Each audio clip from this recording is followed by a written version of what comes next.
Okay dear students, మనం social research మెథడ్స్లో 4 రకాలు ఉంటాయని చెప్పుకున్నాం. మనం సామాజిక పరిశోధన పద్ధతులు లేదా సోషల్ రీసెర్చ్ మెథడ్స్, వీటిని మనం 4 రకాలుగా డివైడ్ చేయొచ్చని మనం ప్రీవియస్ క్లాస్లో చెప్పుకున్నాం. ఆల్రెడీ దీంట్లో మనం క్వశ్చనర్స్ గురించి అట్లాగే ఇంటర్వ్యూస్ గురించి లాస్ట్ క్లాస్లో మనం తెలుసుకున్నాం. ఈరోజు థర్డ్ది అబ్జర్వేషన్ గురించి తెలుసుకుందాం. ఈ యొక్క సోషల్ రీసెర్చ్ మెథడ్స్ అన్న సర్వే మెథడ్స్ అన్న ఒకటేనండి. ఈ యొక్క సోషల్ రీసెర్చ్ మెథడ్స్ లేదా సర్వే మెథడ్స్లో ఇది మూడోది అబ్జర్వేషన్ అన్నమాట. ఈరోజు క్లాస్లో మనం అబ్జర్వేషన్ గురించి తెలుసుకుందాం. అబ్జర్వేషన్ అన్న అబ్జర్వేషనల్ రీసెర్చ్ అన్న ఒకటేనండి. ఎందుకంటే ఈ యొక్క పరిశోధన పద్ధతుల కింద మనం వీటిని చెప్పవచ్చు అన్నమాట. సామాజిక పరిశోధన పద్ధతులు లేదా సోషల్ రీసెర్చ్ మెథడ్స్.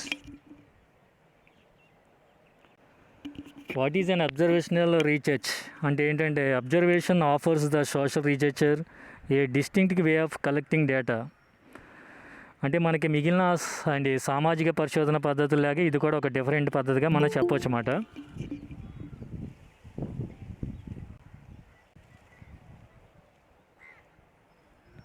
అట్లాగే it does not relay on what people say they do or what they say they think. అంటే మనం దీంట్లో కన్ఫ్యూజ్ అవ్వాల్సిన అవసరం లేదన్నమాట. కొంతమంది ఏంటంటే చెప్పిందే చేస్తారని మనం నమ్మలేము, అట్లాగే వాళ్ళ యొక్క ఆలోచనలో ఉన్నదే చేస్తారని కూడా మనం నమ్మలేము, అట్లాగే వాళ్ళ ఆలోచనలో ఉన్నదని చెబుతారని మనం నమ్మలేమాట. It is more direct than that. ఇదేంటంటే మనం మనుషులు ఏం చెబుతారో అదే చేస్తారని మనం చెప్పలేము, అట్లాగే వాళ్ళు ఏం ఆలోచిస్తారో వాళ్ళు ఏం చెబుతారో అదే ఆలోచిస్తారని చెప్పలేము, వాళ్ళ ఆలోచనతో తగ్గట్టుగా వాళ్ళు చేస్తారని చెబుతారని మనం చెప్పలేమాట. వీటన్నిటికంటే కూడా ఈ యొక్క అబ్జర్వేషన్ ద్వారా మనం వాళ్ళు ఏం చెబుతారు ఏం చేస్తారు అన్నీ మనం ఏం పట్టించుకోవాలి. ఈ అబ్జర్వేషన్ లేదా పర్యవేక్షణ అన్నమాట. అబ్జర్వేషన్ అంటే ఈ యొక్క సోషల్ రీసెర్చ్ మెథడ్స్ లేదా సర్వే మెథడ్స్లో ఈ యొక్క అబ్జర్వేషన్ లేదా పర్యవేక్షణ పద్ధతి ద్వారా మనం ఏ విషయమైనా కూడా మనం డైరెక్ట్గా తెలుసుకునే అవకాశం ఉంటుంది అన్నమాట. Instead it draws on the direct evidence of the eye to witness events at first hand. మన ఏంటంటే మన కళ్ళ ద్వారా మన యొక్క ఐ విట్నెస్, మన యొక్క కళ్ళ సాక్ష్యం ద్వారా మనం దేనైనా కూడా ఏ సాక్ష్యానైనా ఏ ఆధారాన్ని కూడా మనం ప్రత్యక్షంగా తెలుసుకునే అవకాశం అనేది ఈ యొక్క సోషల్ రీసెర్చ్ మెథడ్స్లో లేదా సర్వే మెథడ్స్లో ఈ యొక్క అబ్జర్వేషన్ ద్వారా మనకు ఉంటుందన్నమాట. It is based on the premise that for certain purposes it is best to observe what actually happens. మిగిలిన పరిశోధన పద్ధతులు మనం క్వశ్చనర్స్ కానీ ఇంటర్వ్యూస్ కానీ ఇచ్చామనుకోండి, ఆ క్వశ్చనర్లో దానికి తగ్గట్టుగా ఆన్సర్ రాస్తారు. అట్లా ఇంటర్వ్యూ చేసేటప్పుడు మనం అడిగిన క్వశ్చన్కి వాళ్ళు ఆన్సర్ చెప్పే అవకాశం ఉంటుంది. అది యొక్క పర్యవేక్షణ పద్ధతులు అనుకోండి, మనం డైరెక్ట్గా ఆ వ్యక్తి యొక్క ప్రవర్తన, ఆ వ్యక్తి యొక్క వైఖరులు, ఆ వ్యక్తి యొక్క అభిరుచులు, ఆ వ్యక్తి యొక్క మెంటాలిటీ అన్నీ కూడా మనం ప్రత్యక్షంగా పరిశీలించే అవకాశం ఉంటుంది అన్నమాట. అంటే ఈ యొక్క పర్యవేక్షణ పద్ధతి. Okay, this is the one of the social research method. This is the third social research method, పర్యవేక్షణ. నెక్స్ట్ మనకి ఈ యొక్క పర్యవేక్షణ ఎన్ని రకాలు ఉన్నాయి ఏంటో చూద్దామండి. మన యొక్క సామాజిక పరిశోధన పద్ధతుల పరంగా లేదా అబ్జర్వేషనల్ రీసెర్చ్ లేదా అబ్జర్వేషన్ అనే దాన్ని మనం ముఖ్యంగా 2 రకాలుగా డివైడ్ చేయొచ్చండి. సామాజిక పరిశోధన పద్ధతుల పరంగా లేదా సోషల్ రీసెర్చ్ మెథడ్స్ పరంగా లేదా సర్వే మెథడ్స్ పరంగా. ఈ యొక్క మూడోది అబ్జర్వేషన్ లేదా అబ్జర్వేషనల్ రీసెర్చ్, ఏదైనా ఒకటేనండి. దీన్ని ముఖ్యంగా మనం 2 తరగతుల కింద డివైడ్ చేయొచ్చు లేదా 2 రకాల కింద డివైడ్ చేయొచ్చు. మొదటిది ఏంటంటే సిస్టమాటిక్ అబ్జర్వేషన్. సిస్టమాటిక్ అబ్జర్వేషన్ అంటే ఏంటి? ఒక పద్ధతి గల పర్యవేక్షణ. ఒక పద్ధతి ప్రకారం మనం ఏ వ్యక్తినైనా ఏ సమూహాన్నైనా మనం పరిశోధించాలంటే ఒక పద్ధతి ఒక ప్లాన్ అనేది ఫాలో అయ్యి దాని ప్రకారం మనం పర్యవేక్షణ చేస్తే దాన్ని ఏమంటారంటే సిస్టమాటిక్ అబ్జర్వేషన్ అంటారన్నమాట. ఈ యొక్క పద్ధతి గల లేదా ప్రత్యేకమైన నియమావళి పరంగా చేసే పర్యవేక్షణ అయినా ఈ యొక్క సిస్టమాటిక్ అబ్జర్వేషన్ అనేది దీంట్లో మెయిన్ బేసిస్ ఏంటంటే క్వాంటిటేటివ్ డేటాని మనం గ్యాదర్ చేసే అవకాశం లేదా కలెక్ట్ చేసే అవకాశం ఉంటుంది. క్వాంటిటేటివ్ డేటా అంటే ఏంటి? పరిమాణాత్మకమైన సమాచారం. అంటే ఎక్కువ మంది దగ్గర నుంచి మనం వివరాలు సేకరించే అవకాశం అనేది ఈ యొక్క సిస్టమాటిక్ అబ్జర్వేషన్లో మనకి ఉంటుందన్నమాట. రెండోది ఏంటంటే పార్టిసిపెంట్ అబ్జర్వేషన్. పార్టిసిపెంట్ అబ్జర్వేషన్ అంటే ఏంటంటే భాగస్వామ్య పర్యవేక్షణ పద్ధతి. అంటే మనం ఏ సమూహం గురించి అయితే తెలుసుకోవాలనుకుంటున్నామో ఆ సమూహంలో మనం కూడా పాల్గొని వాళ్ళలో మనం కూడా భాగస్వాములు అయ్యి వాళ్ళ గురించి తెలుసుకునే పద్ధతిని ఏమంటారంటే పార్టిసిపెంట్ అబ్జర్వేషన్ అంటారన్నమాట. అంటే భాగస్వామ్య పర్యవేక్షణ పద్ధతి అంటారు. This is the qualitative data. Okay, it gives us to the qualitative data. అంటే ఏంటి? మనకి గుణాత్మకమైన సమాచారాన్ని ఈ యొక్క పద్ధతి అనేది మనకి ఇస్తుంది అన్నమాట. గుణాత్మకమైన సమాచారం ఏంటి? మనకి చాలా నాణ్యమైన, నమ్మకమైన, వాస్తవమైన, విశ్వసనీయమైన సమాచారాన్ని ఈ యొక్క మన పార్టిసిపెంట్ అబ్జర్వేషన్ ద్వారా మనం పొందొచ్చు. వీటి గురించి మనం క్లియర్గా తెలుసుకుందాం. మొదటిది okay, these are the essential two kinds of observation. First one so ఏంటి ఈ యొక్క సిస్టమేటిక్ అబ్జర్వేషన్ లేదా పార్టిసిపెంట్ అబ్జర్వేషన్, ఈ రెండింటిని కూడా సోషల్ సైన్సెస్ లేదా సాంఘిక శాస్త్రాల్లో బాగా ఉపయోగించడం జరుగుతుందన్నమాట. The first of this systematic observation, మొదటిది ఏమని చెప్పుకున్నాం మనం, సిస్టమేటిక్ అబ్జర్వేషన్ లేదా ప్రత్యేకమైన నియమావళి లేదా పద్ధతి గల పర్యవేక్షణ పద్ధతి అని చెప్పుకున్నాం. Systematic observation as it's origins in social psychology. ఈ యొక్క ఆవిర్భావానికి ఈ యొక్క సిస్టమేటిక్ అబ్జర్వేషన్ లేదా ప్రత్యేకమైన నియమావళి లేదా పద్ధతి గల పర్యవేక్షణ పద్ధతికి ఆవిర్భావం లేదా మూలాలు ఎక్కడున్నాయంటే సామాజిక మనస్తత్వ శాస్త్రంలో ఉన్నాయన్నమాట. సోషల్ సైకాలజీ, సైకాలజీ అంటే ఏంటి, మనస్తత్వ శాస్త్రం. సోషల్ సైకాలజీ అంటే సమాజంలో ప్రజలు కానీ మనుషులు కానీ ఏ విధంగా ప్రవర్తిస్తారు, కోపం వచ్చినప్పుడు ఎట్లా ప్రవర్తిస్తారు, అట్లాగే వాళ్ళు సంతోషం కలిగినప్పుడు ఏ విధంగా ప్రవర్తిస్తారు, అట్లాగా మన సామాజిక సమూహాల గురించి తెలుసుకోవడానికి యొక్క సోషల్ సైకాలజీ లేదా సాంఘిక మనస్తత్వ శాస్త్రం లేదా సామాజిక మనస్తత్వ శాస్త్రం అనేది ఉపయోగపడుతుంది. ఈ యొక్క సిస్టమేటిక్ అబ్జర్వేషన్కి ఆరిజిన్ లేదా ఆవిర్భావం లేదా మూలాలు ఎక్కడ ఉన్నాయంటే సామాజిక మనస్తత్వ శాస్త్రం ఉన్నట్లు మనం పర్టికులర్గా చెప్పొచ్చు అన్నమాట. In particular the study of interaction in settings such as school class rooms. ఈ యొక్క మనం సిస్టమేటిక్ అబ్జర్వేషన్ గురించి తెలుసుకోవాలన్నా దీన్ని ముఖ్యంగా ఎక్కువగా ఎక్కడ వాడతారంటే స్కూల్ క్లాస్ రూమ్స్లో, అంటే పాఠశాల తరగతి గదుల్లో దీని గురించి మనం ఎక్కువగా దీని ద్వారా ఈ యొక్క అబ్జర్వేషన్ అనేది మనం చెక్ చేయడం లేదా గ్యాదర్ చేయడం లేదా పర్యవేక్షించడం అనేది జరుగుతుంది అన్నమాట. It is normally linked with the production of quantitative data and the use of statistical analysis.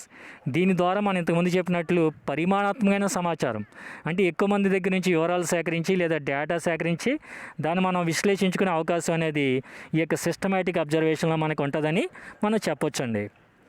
రెండోది ఏంటంటే the second is participant observation.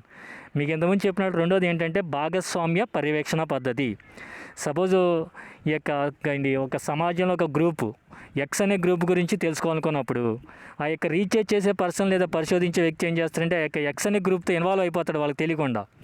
ఆ ఎక్స్ అనే గ్రూప్కి ఇన్వాల్వ్ అయిపోయి తెలియకుండా అతను ఇన్వాల్వ్ అయిపోయి వాళ్ళు ఎక్స్ అనే గ్రూప్ వాళ్ళు ఏ విధంగా ప్రవర్తిస్తున్నారు ఏంటనేది తెలుసుకుంటాడు అనమాట. దాన్ని ఏమని పిలుస్తారంటే పార్టిసిపెంట్ అబ్జర్వేషన్ అని పిలుస్తారు అనమాట, భాగస్వామ్య పర్యవేక్షణ పద్ధతి. అంటే ఇక్కడ మనం ఒకటి గమనించాలి, ఇక పర్యవేక్షణ పద్ధతి చేసేటప్పుడు పార్టిసిపెంట్ అబ్జర్వేషన్ చేసేటప్పుడు వాళ్ళకి తెలియదండి, మనం తెలియకుండా చేస్తామంట. తెలిసిందనుకోండి వాళ్ళు ఎలర్ట్ అయిపోతారు కదా. మన ఒక సమూహంలో గ్రౌండ్లో ఆడుకుంటున్నారు, వాళ్ళు గ్రౌండ్లో ఆడుకునేటప్పుడు లేదా వాళ్ళు ఏ విధంగా ప్రవర్తిస్తారని తెలుసుకోవాలనుకున్నప్పుడు ఆ యొక్క రీఛార్జ్ చేసే పర్సన్ ఆ యొక్క సమూహంలోకి వెళ్ళిపోతారు అన్నమాట. వెళ్ళిపోయి వాళ్ళ యొక్క ప్రవర్తన తెలుసుకుంటారు. అంతేగాని నేను మిమ్మల్ని మీ యొక్క ప్రవర్తన సర్వే చేయడానికి వచ్చాను తెలుసుకోవడానికి వచ్చానంటే వాళ్ళు ఎలర్ట్ అయిపోతారు అన్నమాట. అట్లాంటప్పుడు వాళ్ళ యొక్క మనం న్యాచురల్ క్యారెక్టర్ వాళ్ళ యొక్క న్యాచురల్ క్వాలిటీస్ మనం తెలుసుకునే అవకాశం అనేది ఉండదన్నమాట. అందువల్ల ఈ యొక్క పార్టిసిపెంట్ అబ్జర్వేషన్లో యొక్క రీసెర్చ్ చేసే పర్సను లేదా పరిశోధన చేసే వ్యక్తి లేదా వివరాలు సేకరించాలనుకున్న వ్యక్తి ఆ సమూహంలో అతను కూడా ఒక భాగస్వామి అయిపోయి వాళ్ళ యొక్క వాళ్ళని పర్యవేక్షణ పద్ధతి ద్వారా వాళ్ళని పరిశీలించడం జరుగుతుంది అన్నమాట. This is mainly associated with sociology and anthropology. ఈ యొక్క భాగస్వామ్య పర్యవేక్షణ పద్ధతి ముఖ్యంగా సోషియాలజీ అంటే సామాజిక శాస్త్రంతోనూ అట్లాగే ఆంథ్రోపాలజీ అంటే మానవ శాస్త్రంతోనూ సంబంధం కలిగి ఉన్నట్టు మనం చెప్పొచ్చు అన్నమాట అండి. ఈ యొక్క పార్టిసిపెంట్ అబ్జర్వేషన్ లేదా భాగస్వామ్య పర్యవేక్షణ పద్ధతి ముఖ్యంగా సామాజిక శాస్త్రంతో అట్లాగే ఆంథ్రోపాలజీ అంటే మానవ శాస్త్రంతో సంబంధం కలిగినట్లు మనం చెప్పొచ్చు. And is used by researchers to infiltrate situations. ముఖ్యంగా ఏంటంటే మనం సామాజిక శాస్త్రం అంటే ఏంటి, సమాజంలో ఉన్న వ్యక్తుల గురించి స్టడీ చేసే శాస్త్రాన్ని సోషియాలజీ అంటారు. ఆంథ్రోపాలజీ అంటే ఏంటి, the study of human beings is called as anthropology. Anthropology అంటే ఏంటి, మానవ శాస్త్రం అన్నమాట. మానవుడు ఏ విధంగా ఉద్భవించాడు, మానవుని యొక్క ఆరిజిన్స్ ఏంటి, అన్నిటి గురించి కూడా అది స్టడీ చేస్తుంది. ఈ యొక్క పార్టిసిపెంట్ అబ్జర్వేషన్ దేంతో సంబంధం కలిగి ఉంటుందంటే సామాజిక శాస్త్రంతో మరియు మానవ శాస్త్రంతో ఇది సంబంధం కలిగి ఉంటుందన్నమాట. ఈ యొక్క మన సమూహంలోని అన్ని సన్నివేశాల్లో మనం భాగస్వాములై వాళ్ళ యొక్క ప్రవర్తన గురించి మనం పర్యవేక్షణ పద్ధతి ద్వారా వాళ్ళ గురించి తెలుసుకునే అవకాశం అనేది ఉంటుందన్నమాట. sometimes as an undercover operation to understand the culture and the processes of the groups being investigated. కొన్ని సందర్భాల్లో మనం ఏంటంటే అండర్ కవర్ ఆపరేషన్ అంటారు అన్నమాట. కొంతమంది సీక్రెట్ పోలీసులు ఉంటారు కదా, వాళ్ళు అండర్ కవర్ ఆపరేషన్లో ఉంటారు అన్నమాట. ఏంటి, దొంగ ఏంటి, వాళ్ళు పోలీసు కింద కాకుండా మామూలుగా ఒక సిటిజన్ లాగా ఉండి ఈ యొక్క క్రిమినల్ యాక్టివిటీస్ వాటిని వాళ్ళు తెలుసుకుంటూ ఉంటారు అన్నమాట, ఇన్వెస్టిగేట్ చేస్తూ ఉంటారు. అట్లాగే ఈ యొక్క పర్యవేక్షణ పద్ధతి కూడా లైక్ దట్ అన్నమాట, అట్లాంటిది అండర్ కవర్ ఆపరేషన్ లాంటిది అన్నమాట.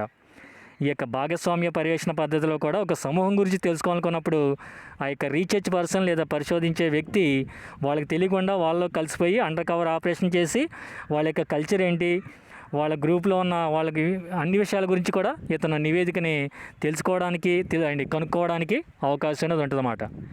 It is normally associated with qualitative data. మనం ఇంతకుముందు చెప్పుకున్నాం ఏంటి, అబ్జర్వేషనల్ రీసెర్చ్ లేదా సోషల్ రీసెర్చ్ మెథడ్స్ లేదా సర్వే మెథడ్స్. సామాజిక పరిశోధన పద్ధతులన్నా సర్వే పద్ధతులన్నా ఒకటేనండి. ఇది మూడవది అబ్జర్వేషన్ అంటే పర్యవేక్షణ పద్ధతి. దీన్ని మనం అబ్జర్వేషనల్ రీసెర్చ్ అని కూడా పిలవచ్చు అన్నమాట. ఈ యొక్క మొదటి దీన్ని రెండు రకాలుగా మనం డివైడ్ చేసి చెప్పాం కదండి. సిస్టమేటిక్ అబ్జర్వేషన్, రెండోది ఏంటంటే పార్టిసిపెంట్ అబ్జర్వేషన్. సిస్టమేటిక్ అబ్జర్వేషన్ అనేది క్వాంటిటేటివ్ డేటాని ఇస్తుంది. అంటే ఏంటి, పరిమాణాత్మకమైన సమాచారాన్ని ఇచ్చి దాన్ని వివరాలను మనం విశ్లేషించుకునే అవకాశం అనేది కలుగుతుంది అన్నమాట. దాంట్లో అంటే ఏంటి, ఎక్కువ మంది దగ్గర నుంచి వివరాలు సేకరించే అవకాశం ఉంటుంది. ముఖ్యంగా పాఠశాల తరగతి గదుల్లో విద్యార్థుల యొక్క ప్రవర్తనని తెలుసుకోవడానికి ఈ యొక్క సిస్టమేటిక్ అబ్జర్వేషన్ మెథడ్ని ఉపయోగిస్తారన్నమాట. రెండోది పార్టిసిపెంట్ అబ్జర్వేషన్ అనేది it is mainly connected or belongs to the quantitative qualitative data. What is the difference between quantitative and qualitative? Quantitative అంటే ఎక్కువ మంది దగ్గర నుంచి సమాచారం సేకరించే అవకాశం ఉంటుంది. క్వాలిటేటివ్ డేటా అంటే ఏంటి, మనం తక్కువ మంది దగ్గర నుంచి సమాచారం సేకరించినా కానీ అది గుణాత్మకమైన సమాచారం. అంటే ఏంటి, అది గుణాత్మకమైన సమాచారం అంటే ఏంటంటే దాంట్లో మనం సేకరించిన వివరాల్లో రిలయబిలిటీ, అట్లాగే క్రెడిబిలిటీ, అట్లాగే ఫ్యాక్ట్స్, అట్లాగే ట్రూత్స్ అంటే ఏంటి, సత్యాలు, వాస్తవాలు, అట్లాగే విశ్వసనీయత అన్నీ కూడా మనకి ఎక్కువగా ఉంటాయి అన్నమాట ఈ యొక్క పార్టిసిపెంట్ అబ్జర్వేషన్లో. నెక్స్ట్ మనకి okay, these two methods might seem poles apart in terms of their origins and their use in current social research, but they share some vital characteristics. ఈ యొక్క సిస్టమేటిక్ అబ్జర్వేషను అట్లాగే పార్టిసిపెంట్ అబ్జర్వేషన్ అనే రెండు రకాల పర్యవేక్షణ పద్ధతులు ఉన్నట్లు మనం చెప్పుకున్నాం. ఈ రెండు రకాల పర్యవేక్షణ పద్ధతులు వాటి యొక్క ఆవిర్భావం బట్టి, అవి నిర్వహించే విధులు బట్టి, వాటి యొక్క తత్వాన్ని బట్టి పక్కన పెడితే మనం ఏంటంటే ఈ రెండుకి ఉమ్మడిగా కొన్ని లక్షణాలు అనేవి ఉంటాయన్నమాట. ఈ యొక్క పర్యవేక్షణ పద్ధతిలో రెండు రకాలు ఉన్నాయని చెప్పుకున్నాం మనం, పార్టిసిపెంట్ అబ్జర్వేషన్ అట్లాగే systematic observation and participant observation. ఈ రెండింటికి కొన్ని కామన్గా లేదా ఉమ్మడిగా కొన్ని లక్షణాలు ఉంటాయండి. ముఖ్యమైన లక్షణాలు, విశిష్ట లక్షణాలు ఏంటంటే direct observation. The obvious connection is that they both rely on direct observation. In this respect they stand together in contrast to methods such as questionnaires and interviews which base their data on what information tell the researcher, and in contrast to documents where the researcher tends to be one step removed from the action. మనం దీంట్లో ప్రత్యక్షంగా పరిశీలించే అవకాశం ఉంటుంది. అందువల్ల దీన్ని ప్రత్యక్ష పర్యవేక్షణ పద్ధతి అన్నమాట. ఇప్పుడు మనం సోషల్ రీసెర్చ్ మెథడ్స్లో మొదటిది క్వశ్చనర్స్ గురించి తెలుసుకున్నాం. అంటే మనం ప్రశ్నలు తయారు చేసి ఎవరినైతే రీసెర్చ్ చేయాలనుకున్నా వాళ్ళకి ప్రశ్నల సముదాయాన్ని ఇచ్చి ఆ ఆన్సర్ల ద్వారా మనం వాళ్ళ గురించి మనం డేటా సేకరించి అనాలిసిస్ చేస్తాం. రెండో దాంట్లో ఇంటర్వ్యూ అంటే ఏంటి, మనం ఎవరి దగ్గర నుంచో వివరాలు సేకరించాలనుకున్నాం వాళ్ళని ఇంటర్వ్యూ చేసి లేదా ముఖాముఖి సమావేశం నిర్వహించి వాళ్ళ ద్వారా సమాచారం సేకరించి లేదా డేటాను సేకరించి మనం అనలైజ్ చేస్తాం. కానీ ఈ యొక్క పర్యవేక్షణ పద్ధతిలో ఏంటంటే మనకి ఈ యొక్క క్వశ్చనైర్స్, ఇంటర్వ్యూస్ కన్నా కూడా మెరుగ్గా మనం డైరెక్ట్గా అంటే ప్రత్యక్షంగా మనం ఈ సమాచారం సేకరించే అవకాశం అనేది మెరుగ్గా వాటికంటే దీంట్లో ఎక్కువగా అవకాశం ఉంటుంది అన్నమాట. ఇది ఒక లక్షణం. రెండోది ఫీల్డ్ వర్క్. దీంట్లో మనం ఫీల్డ్ వర్క్ చేయాలన్నమాట కంపల్సరీ మాట. ఏంటి, గ్రౌండ్లో ఆడుకుంటున్నారు ఒక గ్రూప్, వాళ్ళ గురించి మనం తెలుసుకోవాలనుకున్నాం ఒక రీసెర్చ్ పర్సన్. అట్లాంటప్పుడు గ్రౌండ్లోకి వెళ్ళి అతను ఇన్వాల్వ్ అవ్వాలి, పార్టిసిపెంట్ అవ్వాలి, అప్పుడే తెలుసుకోగలమాట. అంటే ఫీల్డ్ వర్క్ అంటే ఏంటి, మనం క్షేత్రస్థాయిలో మనం వెళ్ళాలన్నమాట. క్షేత్రస్థాయిలో పర్యటించాలి లేదా క్షేత్రస్థాయిలో మనం పనిచేయవలసి వస్తుంది అన్నమాట. The second common factor is their dedication to collecting data in real life situations out there in the field. ఇక్కడ మనం ఏంటంటే కొన్ని సందర్భాల్లో మనం రియల్ లైఫ్ సిచ్యువేషన్స్ కూడా కొన్ని సందర్భాల్లో పరిశీలించవలసి వస్తుంది లేదా సేకరించవలసి వస్తుంది అన్నమాట. రియల్ లైఫ్లో జరిగే సంఘటనల గురించి తెలుసుకోవాలనుకున్నప్పుడు మన యొక్క క్షేత్రస్థాయిలోకి వెళ్ళి తెలుసుకునే అవకాశం అనేది ఈ యొక్క పర్యవేక్షణ పద్ధతిలో ఉంటుందన్నమాట. In their distinct ways they both involve field work. దీంట్లో మనం కంపల్సరీ క్షేత్రస్థాయిలో పర్యటించాలి. The dedication to field work immediately identifies observation as an empirical method for data collection. As a method, it requires the researcher to go in search of information at first hand rather than relying on secondary sources. ఈ యొక్క మనం పర్యవేక్షణ పద్ధతుల్లో రెండు రకాలు ఉన్నాయని చెప్పాం. ఆ రెండు రకాల పద్ధతులకి రెండు రకాల లక్షణాలు ఉండొచ్చు, వాటి యొక్క ప్రయోజనాలు లేదా ఇవి వేరువేరుగా ఉండొచ్చు. కానీ ఆ రెండింటికి కూడా ఉమ్మడిగా కొన్ని లక్షణాలు ఉన్నాయని చెప్పాం. మొదటిది ఏంటంటే దీంట్లో ప్రత్యక్షంగా మనం పరిశీలించే అవకాశం ఉంటుంది, పర్యవేక్షణ చేసే అవకాశం ఉంటుంది. రెండోది ఏంటంటే క్షేత్రస్థాయిలో పర్యటించవలసిన అవసరం కూడా ఉంటుందన్నమాట. Next natural settings. Field work observation distinct from laboratory observations occurs in situations which would have occurred whether or not the research had taken place. The whole point is to observe things as they normally happen rather than as they happen under artificially created conditions such as laboratory experiments. ఇక్కడ మనకి పర్యవేక్షణ పద్ధతిలో మూడోది ఏంటంటే natural settings. Suppose మనం ఒక విషయం తెలుసుకోవాలనుకున్నాం, అది బయటికి వెళ్ళి వాళ్ళు తెలుసుకోవడం కష్టం అనుకున్నప్పుడు ఏం చేస్తామంటే సైన్స్లో వాళ్ళకి ప్రయోగశాలలు ఉంటాయన్నమాట, ల్యాబొరేటరీస్. ఇప్పుడు ఈ హైడ్రోజన్ నీరు అనేది ఏ విధంగా ఏర్పడుతుందంటే H2+O అనే ద్వారా ఏర్పడుతుందని కన్సర్న్ లెక్చరర్ చెబితే సరిపోదు, వాళ్ళకి ప్రయోగం చేసి ఎక్స్పెరిమెంట్ చేసి చెబితే కానీ వాళ్ళకి అర్థం కాదు. అట్లాగే ఈ యొక్క అబ్జర్వేషన్ మెథడ్లో కూడా మనం ఏంటంటే కొన్ని విషయాల్ని ఫీల్డ్ వర్క్లో తెలుసుకోవడం సాధ్యం కానప్పుడు ఏం చేస్తామంటే ఈ యొక్క దీనికి సంబంధించిన ల్యాబొరేటరీస్, ఈ యొక్క సోషల్ ల్యాబొరేటరీస్లో ఏం చేస్తారంటే ఆ యొక్క సన్నివేశాలను అక్కడ కల్పించి, సపోజ్ ఏంటి ఒక యాక్సిడెంట్ అయినప్పుడు ఒక వ్యక్తి ఏ విధంగా ప్రవర్తిస్తాడు అనుకున్నప్పుడు అక్కడ యాక్సిడెంట్ అయిన వ్యక్తిని బయట మనం వెంటనే గమ్ముని కలవలేకపోయాం. అప్పుడు ఏం చేస్తారంటే సన్నివేశాలు కల్పిస్తారన్నమాట. అక్కడ యాక్సిడెంట్ అయినట్టు అక్కడ వ్యక్తి ఉన్నట్టు ఏంటంటే ఒక ప్రయోగశాలలో ఒక సన్నివేశాన్ని కల్పించి ఆ యొక్క సన్నివేశాన్ని వీళ్ళు పర్యవేక్షిస్తారన్నమాట. ఆ వ్యక్తి ఏ విధంగా ప్రవర్తిస్తున్నాడు ఏంటనేది తెలుసుకునే అవకాశం అనేది దీంట్లో ఉంటుందన్నమాట. అంటే ఏంటి, కొన్ని సందర్భాల్లో మనం బయట మనం న్యాచురల్గా జరిగే సంఘటనల్ని పొందలేనప్పుడు మనం ప్రయోగశాలలో ఆ యొక్క సన్నివేశాలను సృష్టించి మన సంఘటనలు తెలుసుకునే అవకాశం కూడా ఈ యొక్క అబ్జర్వేషన్ మెథడ్లో ఇది ఒక లక్షణంగా మనం చెప్పుకోవచ్చు అన్నమాట, న్యాచురల్ సెట్టింగ్స్ అని. అట్లాగే the issue of perception. Systematic observation and participant observation both recognise that the processes of observing is far from straightforward. Both are actually sensitive to the possibility that researchers' perceptions of situations might be influenced by personal practice. ఇక్కడ ఏంటంటే అవగాహన శక్తి కూడా చాలా ముఖ్యమండి. ఇక్కడ ఏంటంటే అవగాహన శక్తి అనే విషయాన్ని కూడా దీంట్లో ఉంటుందన్నమాట.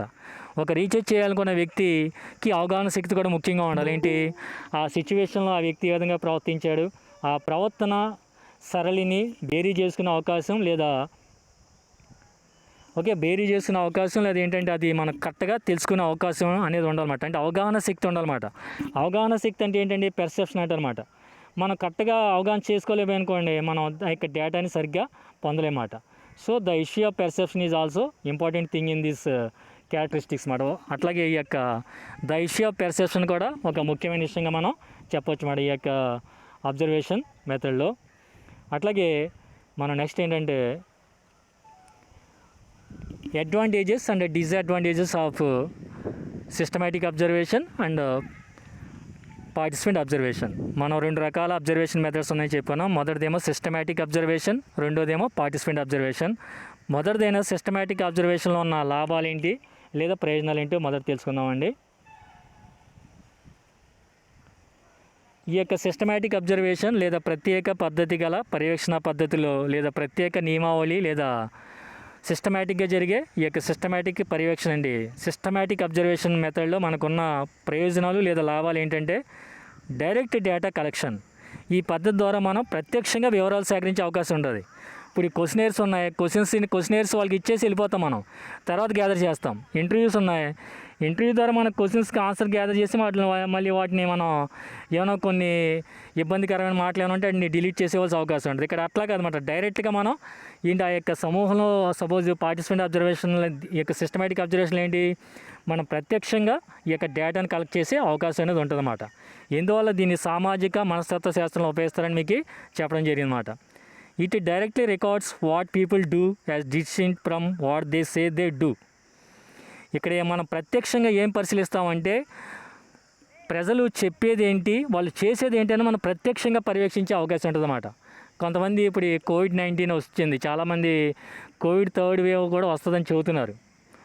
మీకు ఇంతకుముందు చెప్పానండి. మళ్ళీ నిన్న ఇంటర్వ్యూలో ICMR director general Ranjan Bhargav గారు ఏం చెప్పారంటే, Indian council of medical research ICMR director general Ranjan Bhargav గారు ఏమన్నారంటే, కోవిడ్ వేరియంట్స్ వస్తున్నాయన్నమాట. కోవిడ్ అనే వైరస్ ఉత్పరివర్తనాలు చెందుతుందన్నమాట డిఫరెంట్స్గా. మనిషి ఉన్నాడు, కోపంలో ఒక రకంగా ఉంటాడు, సంతోషంలో ఒక రకంగా ఉంటాడు, ఆవేశంలో ఒక రకంగా ఉంటాడు. అట్లాగంటే అన్ని సన్నివేశాలు ఒక మనిషి ఒకే రకంగా ఉండడమాట. అట్లాగే ఈ యొక్క COVID-19 వైరస్ ఫస్ట్ వేవ్లో మనకి SARS-CoV-2 టైప్లో వచ్చింది. అది తర్వాత ఏ రకంగా ఉత్తరోత్తరం చెందింది అంటే ఇప్పుడు ప్రజెంట్ ఆల్ఫా వచ్చిన తర్వాత బీటా వచ్చింది, ఆల్ఫా బీటా గామా, తర్వాత గామా వైరస్ వచ్చింది, తర్వాత మళ్ళీ డెల్టా వైరస్ వచ్చింది, ప్రజెంట్ ఏమో డెల్టా ప్లస్ వేరియంట్ వచ్చిందండి. ఈ యొక్క మొదట్లో కోవిడ్-19 రావడానికి కారణమైన వైరస్ అంటే ఎవరైనా కూడా SARS-CoV-2 వైరస్ అని చెప్పారు. కానీ అది ఉత్పరివర్తనం చెంది అనేక రూపాలు వచ్చింది. ఆల్ఫా అని, బీటా అని, గామా అని, డెల్టా వైరస్ అని, డెల్టా ప్లస్ వేరియంట్ అని, డెల్టా ప్లస్ వైరస్ అని వచ్చింది. సెకండ్ కోవిడ్లో భారతదేశంలో చాలామంది చనిపోవడానికి కారణమైన వైరస్ ఏంటో తెలుసా మీకు? డెల్టా ప్లస్ వేరియంట్ అండి. అది మొదటి దాంట్లో మనకి SARS-CoV-2 ఆల్ఫా ఇట్లాంటి వల్ల పెద్దగా ప్రభావం లేదు. సెకండ్ దాంట్లో భారతదేశంలోనే ఎక్కువ మంది చనిపోయారు. ప్రపంచంలో బ్రెజిల్ కూడా దాటిపోయింది మన దేశం. అదే ఫస్ట్ వేవ్లో అయితే అమెరికా, బ్రెజిల్లో చాలామంది చనిపోయారు. కానీ సెకండ్ వేవ్లో చనిపోవడానికి కారణం ఏంటి? మనకి ఈ యొక్క డెల్టా ప్లస్ వేరియంట్ యొక్క వైరస్ మాట. ఈ విధంగా మనం ఏంటంటే డైరెక్ట్ డేటాని కలెక్ట్ చేసే అవకాశం ఉంటుంది. ఏంటి, కొంతమంది చెప్పేది ఒకటి, చేసేది ఒకటి ఉంటుంది. కానీ దీంట్లో మనం వాళ్ళు ఏం చెప్పేది అనేది పక్కన పెడితే వాళ్ళు ఏం చేశారనే దాన్ని మనం ప్రత్యక్షంగా పరీక్షించే అవకాశం ఉంటుంది. ఇప్పుడు కోవిడ్-19 ఉందా, నువ్వు మాస్క్ పెట్టుకుంటున్నావు, ఏ వ్యక్తిని అడిగినప్పుడు నేను పెట్టుకుంటున్నాను సార్ అన్నారు ఆ స్టూడెంట్. కానీ ఎవరైనా ఒక స్టూడెంట్ చెప్పారు అలాగా. ఎందుకు అతను డైరెక్ట్గా ఫీల్డ్లో చూసినప్పుడు, క్షేత్రస్థాయిలో పరిశీలించినప్పుడు అతను మాస్క్ లేకోకుండా ఉంటాడనమాట. అంటే ఏంటి, అక్కడ చెప్పింది ఒకటి, చేసేది ఒకటి మాట. కానీ ఇక్కడ మనం డైరెక్ట్గా మనం పరిశీలించే అవకాశం అనేది ఉంటుంది. రెండు సిస్టమేటిక్ అండ్ రిగోరస్. ఈ యొక్క సిస్టమేటిక్ అబ్జర్వేషన్లో మనం ఈ యొక్క వివరాలు సేకరించేటప్పుడు చాలా పద్ధతిగా ఉంటాయి, చాలా కఠినంగా ఉంటాయి అన్నమాట. అంటే ఏంటి, ఒక సిస్టమేటిక్గా ఉంటాయి వివరాలు అన్నమాట. అంటే ఈ మనకి ఇంకా స్టాండర్డ్ ప్రామాణికంగా మనం భావించవచ్చు అన్నమాట. The use of an observation schedule provides an answer to the problems associated with the selective perception of observers, and it appears to produce observations. The schedule effectively eliminates any bias from the current emotions or personal background of the observer. ఇక్కడ ఎట్లా ఉంటుందంటే పద్ధతి ప్రకారం ఉంటాయి. మనం research చేయాలనుకున్నప్పుడు ఎవరినైతే research చేస్తాం, వాళ్ళని అబ్జర్వ్ చేయాలనుకున్నప్పుడు ఆ అబ్జర్వ్ చేయాలనుకున్న పర్సన్కి తగ్గట్టుగా మన యొక్క క్వశ్చన్స్ కానీ వాటిని కూడా మార్చుకుని మనం డైరెక్ట్గా అబ్జర్వ్ చేసే అవకాశం ఉంటుందండి దీంట్లో. ఓకే, దీంట్లో మనం డైరెక్ట్గా అబ్జర్వ్ చేసే అవకాశం అనేది ఉంటుంది మనకి. నెక్స్ట్ ఏంటంటే దీంట్లో మనకి మూడో ప్రయోజనం చూద్దాం.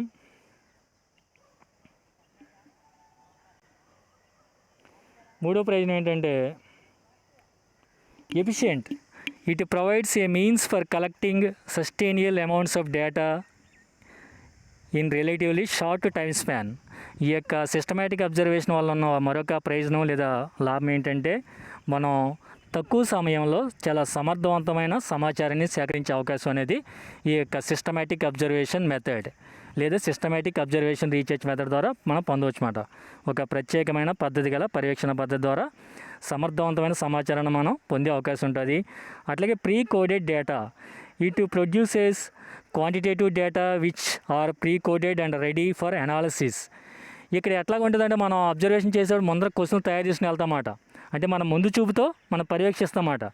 సపోజ్ సామూహిక మనం ఈ యొక్క సిస్టమేటిక్ అబ్జర్వేషన్ చేసేటప్పుడు స్టూడెంట్స్ యొక్క విషయాలు తెలుసుకోవాలనుకున్నప్పుడు మన ఒక ప్లాన్ ప్రకారం ముందుగా మనం తయారు చేసిన క్వశ్చన్లు మన యొక్క ప్రీ కోడెడ్ ప్రకారం వాళ్ళ క్వశ్చన్లు ఆడడం జరుగుతుంది. ఆ క్వశ్చన్ తగ్గట్టుగా వాళ్ళు స్పందించడం జరుగుతుంది అన్నమాట. ఆ విధంగా మనం ప్రీ కోడెడ్గా మనం ఈ యొక్క ఆన్సర్స్ని పొందే అవకాశం అనేది మనకు దీంట్లో ఉంటుందండి. నెక్స్ట్ ఏంటంటే రిలయబిలిటీ. ఈ యొక్క సిస్టమేటిక్ అబ్జర్వేషన్లో పొందే సమాచారానికి విశ్వసనీయత అనేది ఉంటుందన్నమాట. విశ్వసనీయత లేదా నమ్మకం అనేది ఉంటుంది. ఇప్పుడు ఈ ఫ్రెండ్స్ ఉంటారు, ఫ్రెండ్స్ మధ్య ఆ యొక్క రిలయబిలిటీ ఆర్ క్రెడిబిలిటీ, విశ్వసనీయత అనేది లేదనుకోండి, వాళ్ళ మధ్య స్నేహం అనేది నిలబడదు. అట్లాగే ఈ యొక్క సిస్టమేటిక్ అబ్జర్వేషన్లో మనం డేటా పొందిన దానికి ఆ డేటాకి విశ్వసనీయత లేదా నమ్మకం అనేది లేదా ఆమోదయోగ్యత అనేది ఎక్కువగా ఉంటుందండి. నెక్స్ట్ మరి ఇట్లాంటి ప్రయోజనాలు ఉన్నాయి, కొన్ని నష్టాలు కూడా ఉన్నాయండి ఈ యొక్క సిస్టమేటిక్ అబ్జర్వేషన్లో. సిస్టమేటిక్ అబ్జర్వేషన్లో ఉన్న నష్టాలు ఏంటో చూద్దామండి. Behaviour not intentions. మనం ఈ యొక్క సిస్టమేటిక్ అబ్జర్వేషన్ లేదా ప్రత్యేక పద్ధతి గల పర్యవేక్షణ పద్ధతిలో మనం ఒక వ్యక్తి యొక్క ప్రవర్తన పరిశీలిస్తాం, కానీ ఆ వ్యక్తి యొక్క అంతర్భావాలను పరిశీలించమాట. ఇప్పుడు సపోజ్ ఒక వ్యక్తి ఆవేశంగా ఉన్నాడు, కోపపడుతున్నాడు. మనం అక్కడికి వెళ్ళి అతని యొక్క ఆవేశపడుతున్నాడు, కోపంగా ఉన్నాడు అనేది చూస్తాం, కానీ ఆ వ్యక్తి ఎందుకు కోపంగా ఉన్నాడు, ఆ వ్యక్తికి ఆవేశం రావాల్సిన పరిస్థితి ఏంటి అనేది మనం గమనించమాట. అంటే గమనించే అవకాశం అనేది ఈ యొక్క సిస్టమేటిక్ అబ్జర్వేషన్లో మనకి దొరకదన్నమాట. అంటే అట్లాగా ఒక వ్యక్తి యొక్క అంతర్భావాల్ని మనం తెలుసుకునే అవకాశం ఉండదు. ఓన్లీ ఏంటి ప్రత్యక్షంగా వెళ్ళి వారి యొక్క ప్రవర్తన చూస్తాం, కోపంగా ఉన్నాడా లేకపోతే సంతోషంగా ఉన్నాడా ఆనందంగా ఉన్నాడని. ఆ వ్యక్తి అక్కడ కోపంగా ఉండడానికి కారణం ఏంటి, ఆ వ్యక్తి ఆనందంగా ఉండడానికి కారణం ఏంటి, ఆ వ్యక్తి ఆవేశంగా ఉండడానికి కారణం ఏంటి, సైలెంట్గా ఉండడానికి కారణం ఏంటి అనేది మనం ఆ యొక్క ఇంటెన్షన్స్, ఆ యొక్క అంతర్భావాలను మనం తెలుసుకోలేమాట ఈ యొక్క పద్ధతి ద్వారా. అది ఒక మనం నష్టంగా చెప్పవచ్చు అన్నమాట. Oversimplifies it assumes that overt behaviours can be measured in terms of categories that are fairly straightforward and unproblematic. ఇప్పుడు సపోజ్ ఏంటి, దీని ద్వారా ఏం చేస్తాం, ప్రత్యక్షంగా మనం పరిశీలించవచ్చు అని చెప్పాం ప్రతి వ్యక్తి కూడా. ఇప్పుడు ఏంటంటే కొంతమంది మనం ప్రత్యక్షంగా అతను ఇలా చేస్తున్నాడు కదా అని అతని యొక్క మనస్తత్వాన్ని మనం అట్లా బేరీ చేసుకోకూడదు. కొన్ని సందర్భాల్లో కొన్ని సన్నివేశాలు చేయవలసి వస్తుంది. ఇప్పుడు ఈ సపోజ్ ఏంటి, ఒక వ్యక్తి అర్జెంటుగా హాస్పిటల్ వాళ్ళ పేరెంట్స్కి వాళ్ళ బంధువులకి ఎవరికి సీరియస్గా ఉంది, అర్జెంటుగా వెళ్ళాలి. అట్లాంటప్పుడు ఆ వ్యక్తి వెహికల్ మీద చాలా పాజిటివ్గా వెళ్తున్నాడు. మనం ఏమనుకుంటాం, ఆ వ్యక్తి యొక్క మెంటాలిటీ ఏంటి, ఎప్పుడు కూడా బైక్ మీద పాజిటివ్గా వెళ్తాడని మనం బేరీ చేసుకోకూడదు. కానీ అట్లాగా బేరీ చేసే అవకాశం అనేది ఉంటుందన్నమాట. అట్లా ఏంటంటే ఆ వ్యక్తిని మనం అట్లా బేరీ చేసుకునే అవకాశం ఉంటుంది, అట్లాగా వేసుకోకూడదు అన్నమాట. అంటే కొన్ని సందర్భాల్లో ఆ వ్యక్తి అలా వెళ్ళాడు ఏంటి, అక్కడ సిచ్యువేషన్ లేదు, సన్నివేశం అనేది వాళ్ళకి కల్పించింది కాబట్టి వెళ్ళాడు, కానీ అతను యాక్చువల్గా అతను అట్లాంటి వ్యక్తిగా మనం చెప్పుకోకూడదు అన్నమాట. కొన్ని సందర్భాలు ఏమవుతుందంటే ఇది ఓవర్ సింప్లిఫై చేస్తామన్నమాట. వ్యక్తి యొక్క గుణాలని లేదా క్యారెక్టరిస్టిక్స్ని అట్లా ఓవర్ సింప్లిఫై చేసి కొంతవరకు మనకి కరెక్ట్ డేటాని పొందే అవకాశం అనేది మనకు ఉండవచ్చు అన్నమాట కొన్ని సందర్భాల్లో. నెక్స్ట్ ఏంటంటే కాంటెక్స్చువల్ ఇన్ఫర్మేషన్. అంటే కొన్ని సందర్భాలు ఏంటంటే మనం సందర్భానుసారంగా మనం కొన్ని సన్నివేశాలను మనం పరిశీలించే అవకాశం ఉండదు కాబట్టి కొన్ని ల్యాబొరేటరీస్లో పరిశీలించవలసి వస్తుంది. అట్లాంటప్పుడు ఏంటంటే కొన్ని సందర్భాలు మనం కాంటెక్స్చువల్గా చూసినప్పుడు వాళ్ళ యొక్క బిహేవియర్ అనేది కరెక్ట్గా అలాగే ఉంటుంది అనుకోకూడదు. ఏంటి, ఒక వ్యక్తి ఆనందంగా ఉన్నప్పుడు లేదా సంతోషంగా ఉన్నప్పుడు లేదా కోపంగా ఉన్నప్పుడు వేరియంట్ బిహేవియర్స్ ఉంటాయి. ఈ యొక్క వైరస్ ఎట్లాగైతే వేరియంట్ ఫామ్స్ రూపంలో, అంటే ఆల్ఫా అని, బీటా అని, గామా అని ఎట్లాగ వచ్చిందో అట్లాగే మనిషి కూడా ఆనందంగా ఉన్నప్పుడు ఉన్నప్పుడు అన్నిసార్లు ఒకే రంగా ఉన్నాడు. సపోజ్ ఈరోజు ఆనందంగా ఉన్నాడు, రేపు కూడా ఆనందంగా ఉన్నాడు. ఈరోజు ఆనందంగా ఉన్న ప్రవర్తన, రేపు పొద్దున ఆనందంగా ఉన్న ప్రవర్తన ఒకే రంగా ఉండదన్నమాట. అంటే అక్కడ సందర్భానుసారంగా కూడా కొన్ని సందర్భాల్లో మారే అవకాశం అనేది ఉంటుంది. ఈరోజు సైలెంట్గా ఉన్నాడు, రేపు సైలెంట్గా ఉన్నాడు, కానీ ఈరోజు సైలెంట్గా ఉన్న విధానానికి రేపు సైలెంట్గా ఉన్న విధానానికి తేడా ఉంటుంది అన్నమాట. ఇట్లాంటి నష్టాలు ఉంటాయి. అట్లాగే న్యాచురల్నెస్, మనం ఇంతకుముందు చెప్పుకున్నాం, సిస్టమేటిక్ అబ్జర్వేషన్లో కొన్ని సందర్భాల్లో మనం ఈ యొక్క సహజంగా సన్నివేశాలని మనం పర్యవేక్షించే పద్ధతి లేదా అవకాశం లేనప్పుడు ప్రయోగశాలలో ఆ యొక్క సన్నివేశాలను కల్పించి ఆ యొక్క వాళ్ళని పర్యవేక్షణ పద్ధతి ద్వారా ఆ యొక్క వివరాలను సేకరించే అవకాశం ఉంటుందని చెప్పాం. అట్లాంటప్పుడు ఏమవుద్దంటే ఒక వ్యక్తి వాళ్ళ బంధువులు చనిపోయినప్పుడు ఆ వ్యక్తి సహజంగా ఏడుపు వచ్చినప్పుడు ఏడ్చే విధానం ఒక రకంగా ఉంటుంది. సినిమాల్లో మనకి ఏడుస్తారు, అది నిజంగానే ఏడుస్తారు, అది వాళ్ళు యాక్ట్ చేయండి. సినిమాల్లో ఒక సన్నివేశంలో యాక్ట్ చేసినప్పుడు ఏడ్చే విధానం, బయట ఏడ్చే విధానం అనేది వేరుగా ఉంటుంది అన్నమాట. అంటే ఏంటి, అక్కడ వాళ్ళు నటిస్తున్నారు, అది బయట అయితే జీవిస్తారు అన్నమాట. అంటే ఏంటి, ఇక్కడ ఏమవుతుందంటే ఈ యొక్క సిస్టమేటిక్ అబ్జర్వేషన్లో కొన్ని సందర్భాల్లో మనం సహజంగా కొన్ని సన్నివేశాలని కల్పించలేనప్పుడు ప్రయోగశాలలో యొక్క సన్నివేశాలను కల్పించి మనం పర్యవేక్షించేటప్పుడు ఆ యొక్క న్యాచురల్నెస్ అనేది దెబ్బతినే అవకాశం ఉంటుంది అన్నమాట. ఇప్పుడు చూడండి, ఏంటి ఒక వ్యక్తి సినిమాల్లో నటనకైనా పోయింది, సినిమాలో 10 నిమిషాల్లో ఒక పెద్ద పోలీస్ ఆఫీసర్ అయిపోతాడు, అది నిజ జీవితం ఈజీగా అవుద్దని అవ్వదు కదా. అట్లా మాట న్యాచురల్నెస్ లేదా సహజత్వం అనేది దెబ్బతినే అవకాశం ఉంటుంది అన్నమాట. These are the disadvantages in the systematic observation. Next one, participant observation. ఈ యొక్క భాగస్వామ్య పర్యవేక్షణ పద్ధతిలో ఉన్న లాభాలు ఏంటి చూద్దాం. మొదటిది ఏంటంటే basic equipment. Participant observation uses the researcher's self as the main instrument of research and therefore requires little way of technical or statistical support. మనం ఈ యొక్క అబ్జర్వేషన్ మెథడ్లో రెండోది ఏం చెప్పుకున్నాం అంటే పార్టిసిపెంట్ అబ్జర్వేషన్ అని చెప్పుకున్నాం, భాగస్వామ్య పర్యవేక్షణ పద్ధతి. ఈ యొక్క భాగస్వామ్య పర్యవేక్షణ పద్ధతిలో ఉన్న లాభాలు లేదా ప్రయోజనాలు ఏంటంటే మొదటిది బేసిక్ ఎక్విప్మెంట్. అంటే ఏంటి, కనీస సామాగ్రి సరిపోద్దన్నమాట. అదే మనం సిస్టమేటిక్ అబ్జర్వేషన్ అనుకోండి, ల్యాబొరేటరీ అని ఇదేనా అదని ఉండాలి.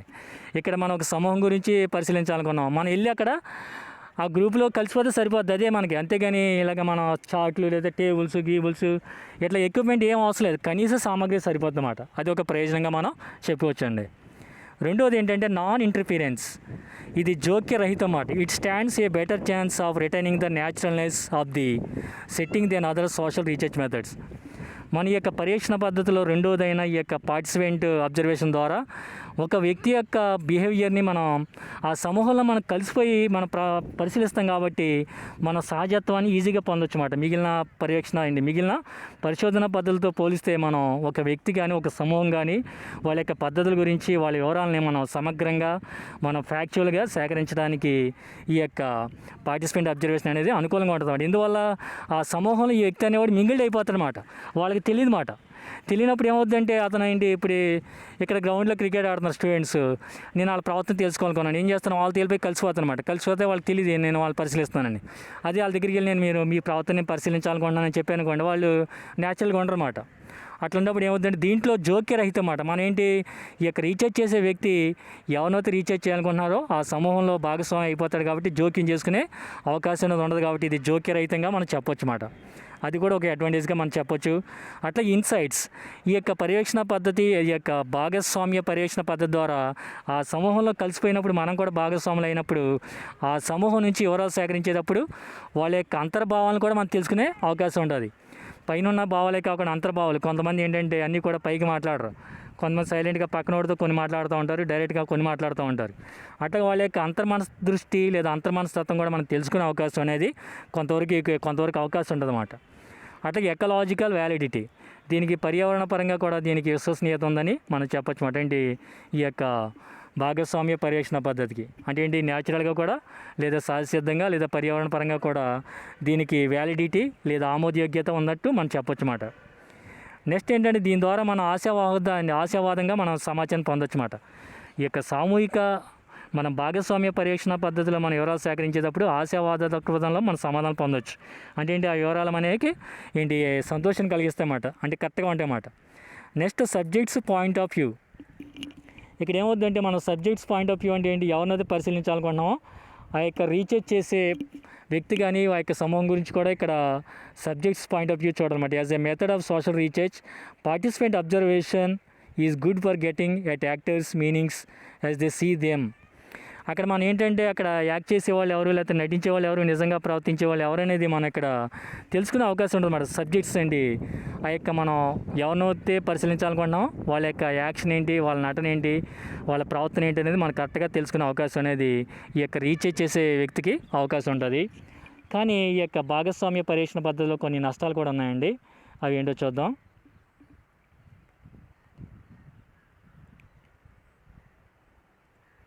Okay, some of the disadvantages ఏంటంటే ఈ యొక్క పార్టిసిపెంట్ అబ్జర్వేషన్లో as there are limited options open to the researcher about which rules to adopt or setting to participate in.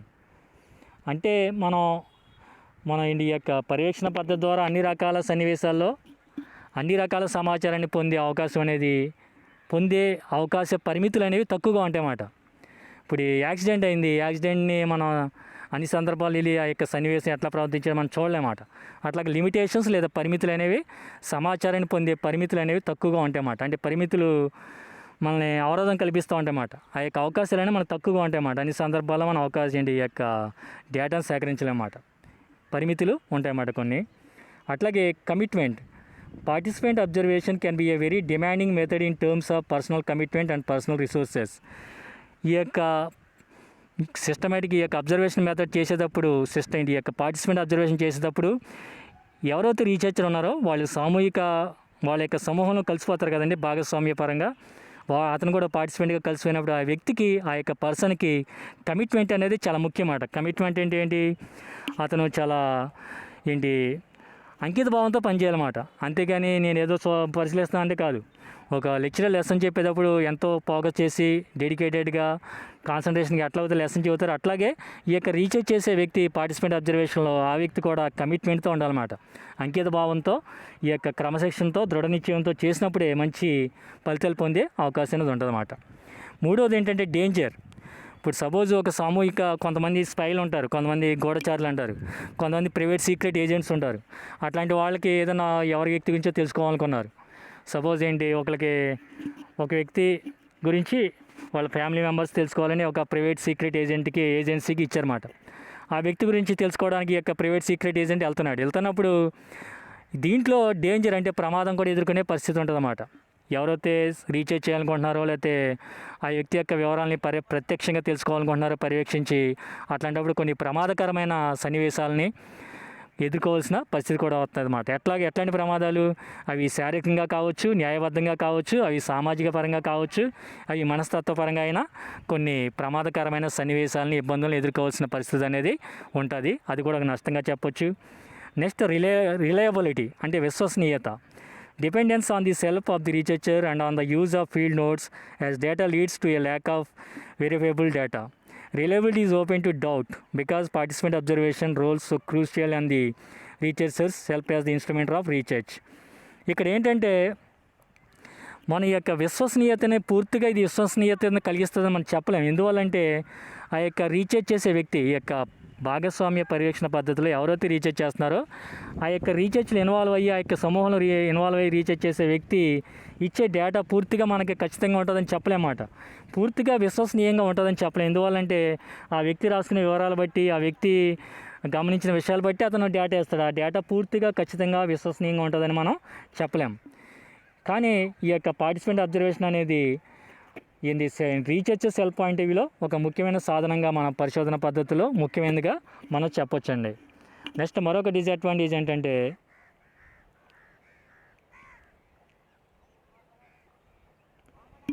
representativeness of the data. There are problems of generalizing from the research. The focal role of the researcher's self and the emphasis on detailed research of the particular setting open participant observation to the criticism that is difficult to generalize from the findings. ఇక్కడ ఏమవుద్దంటే మనకి ఒక ఏం కనిపించట్లేదా? Screen కనిపించట్లేదా? Okay నేను screen on చేయలేదు, ఒక్క నిమిషం.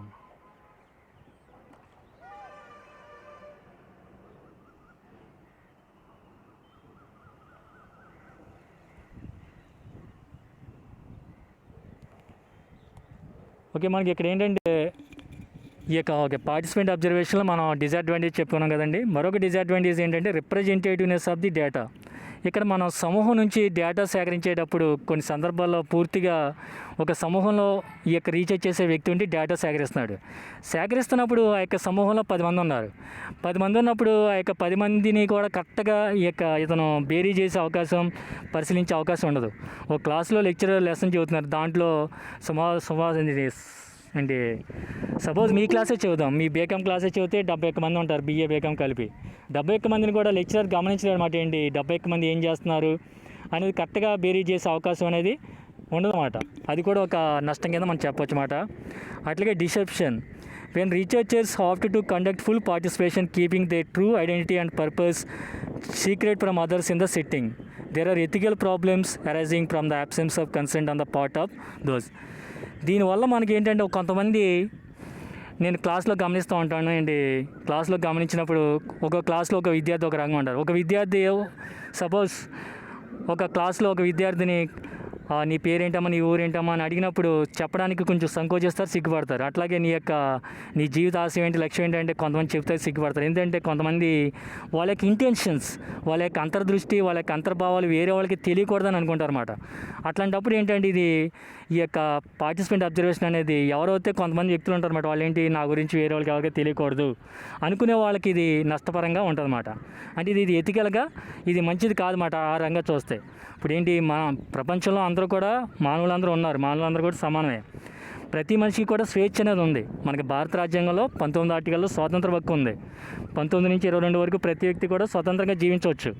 అట్లాంటప్పుడు ఈ యొక్క పర్యవేక్షణ పద్ధతి అనేది లేదా ఈ యొక్క భాగస్వామ్య పర్యవేక్షణ పద్ధతి అనేది ఆ వ్యక్తి యొక్క స్వేచ్ఛను హరించినట్లు అవుతుంది అన్నమాట తెలియకుండా చేయడం వల్ల.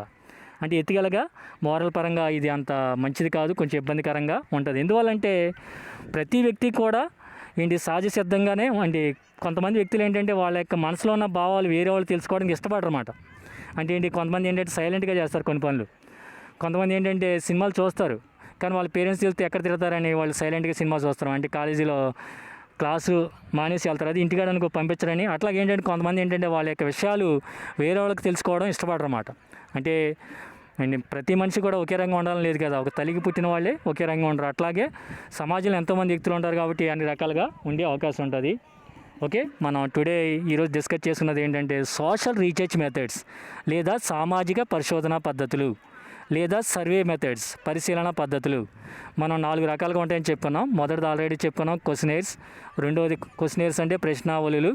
రెండవది ఇంటర్వ్యూస్ అంటే ముఖాముఖి సమావేశాలు. మూడోదేమో అబ్జర్వేషన్ పర్యవేక్షణ. ఓకే, నాలుగోది డాక్యుమెంటేషన్ గురించి నెక్స్ట్ క్లాస్లో తీసుకుందాం document. Okay, thank you for all. Okay, leave the class and end the meeting.